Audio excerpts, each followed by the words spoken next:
জীবনে কি বারবার বাধা আসছে? এক কাজ শুরু করছেন, আরেকটি বাধা পড়ে যাচ্ছে। চেষ্টা করছেন কিন্তু সফলতা আসছে না। কেন যেন একটা অনুভূতি হয় যে কিছু একটা অসম্পূর্ণ রয়েছে আপনার জীবনে। আমরা প্রায় সবাই এই অনুভূতিটা অনুভব করছি। কিন্তু জানেন কি, আমাদের প্রাচীন ঐতিহ্যে এই সমস্ত কিছুর থেকে মুক্তির একটি সুন্দর উপায় আছে, এবং সেটা শুধু বিশ্বাস নয়, এটা একটি প্রমাণিক আধ্যাত্মিক অনুশীলন। আজকের এই ভিডিওতে আমরা কথা বলতে চাই একটি বিশেষ দিন নিয়ে, যে দিনটি আপনার জীবনকে সত্যি বদলে দিতে পারে। সেটা হলো 22শে মাঘের সংকটনাশ চতুর্থী। এই দিনটি জানা না থাকলে আপনি এক অমূল্য সুযোগ হারিয়ে যাচ্ছে। তো চলুন জানি কেন এই দিনটা আপনার জন্য এত গুরুত্বপূর্ণ। আমরা জানি যে আমাদের জীবনে অনেক সময় অনেক কিছু ঘটে যা আমরা চাই না। কখনো চাকরির সমস্যা, কখনো পরিবারের মধ্যে দূরত্ব, কখনো নিজের মনে অশান্তি। এই সব কিছু আমাদের মনে একটা অপ্রত্যাশিত চাপ তৈরি করে। কিন্তু আমাদের আদি গ্রন্থগুলি, আমাদের ঋষিরা যা জেনেছিলেন তা হলো প্রতিটি সমস্যার একটা সমাধান আছে, এবং সেই সমাধান শুধু কর্মের মধ্যে নয়, আমরা খুঁজে পাই ধর্মের মধ্যে, ভক্তির মধ্যে এবং সঠিক সময়ে সঠিক অনুশীলনের মধ্যে।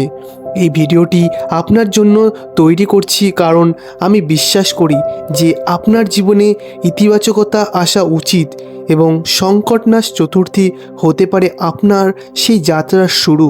তো চলুন জানি এটি আসলে কী। সংকটনাশ চতুর্থী, এই শব্দটি শুনে হয়তো মনে হচ্ছে এটা কোনো কঠিন অনুশীলন, কিন্তু এটি আসলে অত্যন্ত সরল এবং সুন্দর একটি পালন। সংকট মানে যন্ত্রণা, বাধা বা দুঃখ, এবং নাশ মানে দূর করা বা নির্মূল করা। তাই সংকটনাশ মানে হলো আমাদের সকল যন্ত্রণা এবং বাধা দূর করা। এখন চতুর্থী কি? চতুর্থী হলো চন্দ্রের চতুর্থ দিন।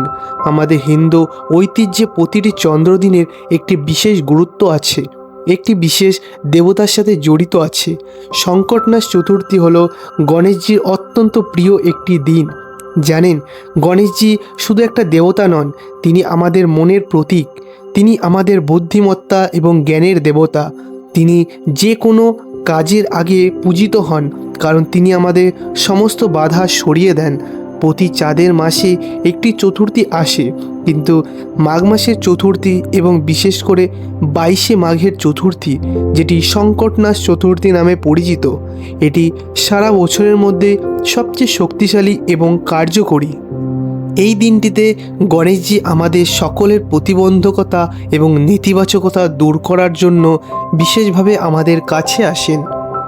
এখন প্রশ্ন হলো, কেন এই বিশেষ দিনটি সংকটনাশ চতুর্থী নামে পরিচিত, এবং কেন 22শে মাঘ বছরের অন্য যে কোনো চতুর্থীর চেয়ে বেশি গুরুত্বপূর্ণ? এর পেছনে আছে একটি গভীর কারণ। মাঘ মাসটি হলো শীতকালীন সূর্যের সবচেয়ে শক্তিশালী সময়। এই সময়ে সূর্য আমাদের সবচেয়ে কাছে থাকেন, এবং এই সময় চন্দ্র তার সবচেয়ে শুদ্ধ এবং স্ফটিক অবস্থায় থাকেন।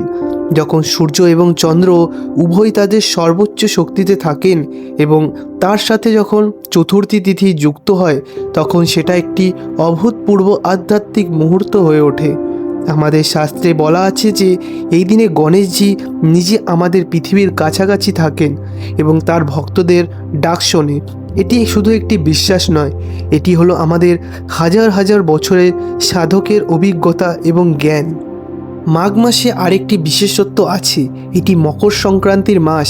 এই সময় সূর্য উত্তর দিকে যাত্রা শুরু করেন, যা আধ্যাত্মিকভাবে নতুন শুরু এবং পুনর্জন্মের প্রতীক।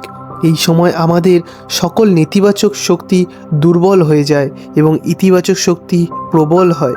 এই কারণেই জন্যই 22শে মাঘের সংকটনাশ চতুর্থী বছরের সবচেয়ে শুভ এবং কার্যকর দিনগুলির মধ্যে একটি। আমাদের পুরাণে একটি সুন্দর গল্প আছে যা আমাদের বুঝতে সাহায্য করে যে গণেশজি কেমন এবং তিনি কিভাবে আমাদের সমস্যা সমাধান করেন। একবার দেবতারা একটি অত্যন্ত কঠিন সমস্যার সম্মুখীন হয়েছিলেন। তারা একটি বিশাল পর্বতকে একটি জায়গা থেকে অন্য জায়গায় নিয়ে যেতে চাইছিলেন। এতে শত শত দেবতা প্রচেষ্টা করেছিলেন, কিন্তু কেউই পারছিলেন না। তখন তারা গণেশজির কাছে গিয়ে প্রার্থনা করেন। গণেশজি হাসলেন এবং বললেন, আপনারা এত বড় শক্তি দিয়ে এটি করার চেষ্টা করছেন, কিন্তু বুদ্ধি এবং কৌশলই হলো আসল শক্তি। তারপর গণেশজি চতুরভাবে পর্বতটি একটি ছোট আঙুলি বলে বুঝিয়ে দিলেন এবং কিভাবে এটি সহজে করা যায়, এবং তখন সেটি সম্ভব হয়ে গেল। এই গল্পের মানে হলো আমাদের জীবনের বড় বড় বাধাগুলি কখনো ভালোবাসা, ধৈর্য এবং বুদ্ধির মাধ্যমে সমাধান হতে পারে। গণেশজি হলেন সেই বুদ্ধি এবং জ্ঞানের প্রতীক। যখন আমরা গণেশজির পূজা করি, যখন আমরা তার কাছে প্রার্থনা করি, আমরা আসলে আমাদের নিজের অন্তরের সেই বুদ্ধি এবং প্রজ্ঞাকে জাগ্রত করি। আমরা আমাদের মনের অন্ধকার দিক সরিয়ে দিই এবং আলো নিয়ে আসি। এটাই হলো সংকটনাশ চতুর্থীর আসল রহস্য। এখন চলুন জানি যে সংকটনাশ চতুর্থী পালন করলে আমাদের জীবনে কী ধরনের পরিবর্তন আসতে পারে, এবং এটি শুধু কথার নয়, এটি হাজার হাজার মানুষের অভিজ্ঞতা করেছেন। প্রথমত, এই ব্রত পালন করলে আমাদের মনে একটি অসাধারণ শান্তি আসে। যেসব মানুষ দীর্ঘদিন মানসিক চাপে ভুগছেন, দুশ্চিন্তা থাকেন, তারা এই দিনে গণেশজির কাছে প্রার্থনা করলে আশ্চর্যজনকভাবে তাদের মন হালকা অনুভব করেন। এটি শুধু মানসিক নয়, এটি একটি আধ্যাত্মিক পরিবর্তন। দ্বিতীয়ত, এই ব্রত পালন করলে আমাদের মনোযোগ ক্ষমতাও বৃদ্ধি পায়। গণেশজি হলেন বুদ্ধির দেবতা, তাই যারা এই দিনে তার পুজো করেন তাদের চিন্তাধারা আরও স্পষ্ট হয়ে ওঠে, সিদ্ধান্ত নেওয়ার ক্ষমতা বৃদ্ধি পায়। তৃতীয়ত, জীবনে বড় বাধাগুলি দূর হয়ে যায়। কাজে বাধা এবং পড়াশোনায় বাধা, ব্যবসায় বাধা, যে কোনো ধরনের বাধা, গণেশজি হলেন বাধা বিনাশকারী। তাই তার প্রার্থনা আমাদের জীবনের পথকে মসৃণ করে তোলে। চতুর্থত, এই ব্রত পালন করলে আমাদের সম্পর্ক আরও গভীর এবং শক্তিশালী হয়ে ওঠে। পরিবারে ভালোবাসা বৃদ্ধি পায়। এটি আমাদের মনের নেতিবাচকতা দূর করে ইতিবাচকতা বাড়ায়। পঞ্চম, এই দিনে পালন করলে আমাদের সৃজনশীলতা এবং উদ্যোগী ভাব বৃদ্ধি পায়। নতুন কাজ শুরু করার সাহস আসে, হতাশা কমে যায় এবং আশাবাদ বাড়ে। আমরা বলতে পারি যে সংকটনাশ চতুর্থী পালন করা মানে হলো আমাদের নিজের সেরা সংস্করণের দিকে এক ধাপ এগিয়ে যাওয়া। এটা একটি ধারাবাহিক প্রক্রিয়া, যেখানে প্রতি মাসে আমরা আমাদের নিজেদের উন্নতি করার সুযোগ পাই। এখন অনেকে হয়তো ভাবছেন যে এই ব্রত করা খুবই কঠিন কিছু হবে, কিন্তু আমি আপনাকে আশ্বস্ত করতে চাই যে এটি একটি অত্যন্ত সরল এবং সুন্দর অভিজ্ঞতা। এই ব্রত পালনের জন্য আপনার কোনো জটিল নিয়মকানুন মেনে চলার প্রয়োজন নেই। আপনি যেভাবে স্বাভাবিকভাবে থাকেন সেইভাবেই থাকতে পারেন। তবে যদি আপনি এই দিনটিকে আরও বিশেষ করে উদযাপন করতে চান, তাহলে কিছু সাধারণ জিনিস করতে পারেন। প্রথমত, সকালে উঠে নিজেকে পরিষ্কার করুন এবং একটি শান্ত জায়গায় বসুন। একটি ছোট্ট পূজার জায়গায় তৈরি করুন যেখানে আপনি গণেশজির একটি ছবি বা মূর্তি রাখতে পারেন। তারপর গণেশজির কাছে আপনার মন খুলে দিন। তাকে বলুন আপনার চিন্তাগুলো, আপনার স্বপ্নগুলো, আপনার যে সমস্যাগুলো আছে সেগুলো। এটা দরকার না যে জোরে জোরে বলতে হবে, নীরব মনে মনে বলুন। গণেশজি আপনার মনের ভাষা বোঝেন। যদি সম্ভব হয় তাহলে মোদক খান বা তৈরি করুন। গণেশজির সবচেয়ে প্রিয় খাবার হলো মোদক, কিন্তু এটি অপরিহার্য নয়। আপনি যে কোনো সাধারণ গণেশজির সামনে খাবার নিবেদন করতে পারেন এবং সেটি খেতেও পারেন। সবচেয়ে গুরুত্বপূর্ণ জিনিসটা হলো আপনার বিশ্বাস এবং আপনার আন্তরিকতা। গণেশজি শুধু আচার অনুষ্ঠান দেখেন না, তিনি দেখেন আপনার হৃদয়। যদি আপনার হৃদয় বিশুদ্ধ এবং আন্তরিক হয়, তাহলে গণেশজি সন্তুষ্ট হন। এই দিনে আপনি যা কিছু করবেন সেটি করুন ভালোবাসা দিয়ে এবং বিশ্বাস দিয়ে, এবং তারপর এটি ভুলে যান। গণেশজি সব কিছু সামলে নেবেন। এই ব্রত পালনের একটি অত্যন্ত গুরুত্বপূর্ণ অংশ হল চন্দ্র দর্শন। সংকটনাশ চতুর্থীতে দেখা চাঁদ অত্যন্ত বিশেষ এবং গুরুত্বপূর্ণ। কেন চাঁদ দেখা এত গুরুত্বপূর্ণ? কারণ চাঁদ হলো আমাদের মনের প্রতীক। যেমন চাঁদের নিজস্ব কোনো আলো নেই, তিনি সূর্যের আলোর প্রতিফলন করেন, তেমনি আমাদের মনও একটি প্রতিফলক।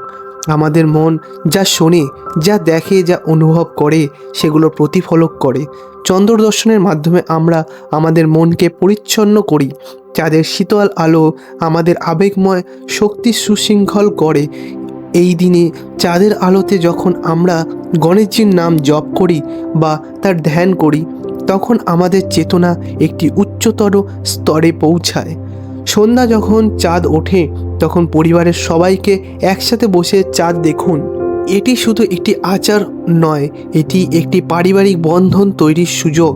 যখন আমরা একসাথে চাঁদ দেখি এবং গণেশজির নাম জপ করি, তখন একটি শক্তিশালী প্রাণ শক্তির প্রবাহ ঘটে, যা পুরো পরিবারকে সুরক্ষিত করে, সুখী করে। চাঁদ দেখার সময় আপনি নীরবে প্রার্থনাও করতে পারেন, আপনার প্রিয়জনদের জন্য, আপনার স্বপ্নের জন্য, আপনার সুস্বাস্থ্যের জন্য। গণেশজি এই সব কিছুই মনোযোগ দেবেন। আসল কথা বলতে গেলে সংকটনাশ চতুর্থী শুধু একটি পুজো নয়, এটি আমাদের হৃদয়ের একটি আহ্বান। এটি আমাদের আধ্যাত্মিক জীবনের একটি অভিব্যক্তি। গণেশজি কোথায় থাকেন? তার মন্দিরে থাকেন না, তারা আমাদের হৃদয়ে থাকেন। যখন আমরা গণেশজিকে ডাকি, আমরা আসলে আমাদের নিজের শক্তিকে জাগ্রত করি। আমরা আমাদের অন্তরের শেষ অসীম সম্ভাবনাকে পরিচয় করিয়ে নিই। প্রতিটি বাধা হলো আমাদের একটি পরীক্ষা, প্রতিটি সমস্যা হলো আমাদের একটি শিক্ষা, এবং গণেশজি হলেন সেই শিক্ষক যিনি আমাদের দেখান কিভাবে এই পরীক্ষার উত্তীর্ণ হতে হয়, কিভাবে এই শিক্ষা থেকে শিখতে হয়। যখন আমরা গণেশজির কাছে প্রার্থনা করি, আমরা আসলে তার শিক্ষাকে আমাদের জীবনে গ্রহণ করি। আমরা বুদ্ধি এবং করুণার পথ অনুসরণ করি। সংকটনাশ চতুর্থী যখন আপনি গণেশজির দিকে তাকাবেন, দেখুন যে তার মুখে একটি হাসি আছে। এটি একটি সহানুভূতিশীল হাসি। এটা বলে যে তিনি আমাদের জানেন, প্রতিটি কষ্ট তিনি বোঝেন এবং তিনি সবসময় আমাদের সাহায্যের জন্য প্রস্তুত। আমাদের জীবনের সঠিক সবচেয়ে কঠিন মুহূর্তেও গণেশজি আমাদের পাশেই আছেন। তারা কখনো আমাদের একা ফেলেন না। এটাই হলো সত্যিকারের বিশ্বাস। প্রিয় বন্ধুরা, এই ভিডিওটি আপনাদের ভালো লেগে থাকলে অনুগ্রহ করে নিচে লাইক বাটনটি ক্লিক করুন। আপনার ছোট্ট একটি লাইক আমাদের অনুপ্রাণিত করে আরও এমন সুন্দর এবং অর্থপূর্ণ ভিডিও বানাতে। এবং যদি আপনি বিশ্বাস করেন যে এই ভিডিও আপনার পরিবার এবং বন্ধুদের জন্য গুরুত্বপূর্ণ হতে পারে, তাহলে অনুগ্রহ করে এটি শেয়ার করুন। আপনার শেয়ার আরও অনেককে এই সুন্দর আধ্যাত্মিক যাত্রার অংশ হতে সাহায্য করবে। এবং আমাদের চ্যানেলটি সাবস্ক্রাইব করুন, যাতে আপনি প্রতি সপ্তাহে এমন আরও সুন্দর এবং আধ্যাত্মিক বিষয়বস্তু পান। আমরা এনে দেব আমাদের ঐতিহ্যের সবচেয়ে সুন্দর গল্প এবং শিক্ষা। কমেন্টে আপনি আপনার অভিজ্ঞতা শেয়ার করতে পারেন। আপনার কাছে সংকটনাশ চতুর্থী সম্পর্কে কী অভিজ্ঞতা আছে, আপনি এই দিনে কিভাবে পালন করেন, আমরা খুব আগ্রহী আপনার গল্প শুনতে। কিন্তু মনে রাখবেন, শুধুমাত্র ইতিবাচক এবং সম্মানজনক মন্তব্য করুন। আমরা চাই একটি সুন্দর এবং প্রেমময় সম্প্রদায় তৈরি করতে। আমাদের সাথে এই আধ্যাত্মিক যাত্রায় থাকার জন্য আপনাকে ধন্যবাদ। গণেশজি আপনার জীবন রক্ষা করুক এবং আপনার পথ সুগম করুক। ওং গণপতে নমঃ। জয় গণেশ। আবার দেখা হবে আগামী ভিডিওতে। ধন্যবাদ।